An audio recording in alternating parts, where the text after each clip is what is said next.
Meet oqni, a startup that fights the social stigma around prosthetics by turning them into empowering fashion items.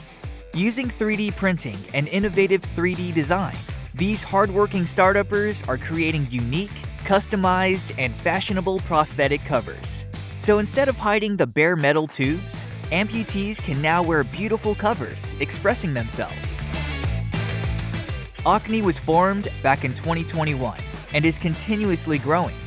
During the M1TQ hackathon, the startup also accepted some talented team members to its family. Currently, the team is working on the production scale-up, branding, and go-to-market strategies in European countries, where M1TQ Acceleration Program and its professional mentors are helping them. So stay tuned.